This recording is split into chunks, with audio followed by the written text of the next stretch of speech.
سلامونه ستړي مشه وخت مو په خیر په مکړې د پښتو نیوز یوټیوب چینل څخه د نن ورځې تازه او مهمو خبرونو ته تحریک طالبان پاکستان د پنجاب خلکو ته د پوځ ملاتړو امن لښکرو په اړه خبرداری ورکړی.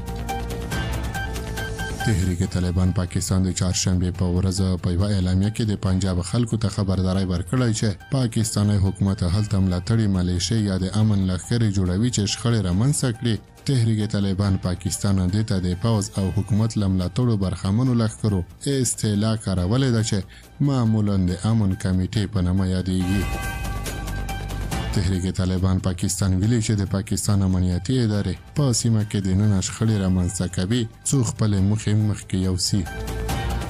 په دغه اعلامیه کې چې د تحریک طالبان پاکستان ویان محمد خراساني خبره کړې راغلي چې پاکستاني حکومت د واکمن ګوند له ځینو خپل غرضه کسانو سره یو ځای غواړي هم هغه تګلاره تکرار کړي چې مخکې په خیبر پښتونخوا کې کارولې وه. تحریک طالبان پاکستان ویلي چې د امن کمیټو جوړول د خلکو ترمنځ جنگ او اور بلولو لپاره دي. د اعلامیې له مخې دا هڅې اوس د جنوبي پنجاب په ډیره غازي خان او تونسي شریف کې روانې دي. تحریک طالبان پاکستان د پاکستانی پوځ او سیاسي اشرافیه یوه شومه دسیسه بولي چې غواړي خلک د خپل جنگ خشاکه وګرځوي.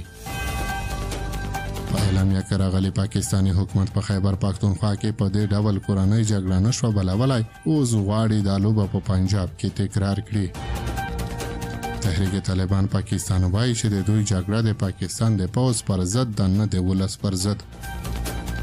د تحریک طالبان پاکستان لخوا په خپره شوې اعلامیه کې راغلي زموږ جګړه د پنجاب د خلکو یا ولس پر ضد نه ده، بلکې د هغه ظالم پوځ پر ضد ده چې له 70 کالونو راهیسې د ملت شتمنۍ لوټوي او د اسلام او ازادۍ پر وړاندې تر ټولو لوی خنډ دی.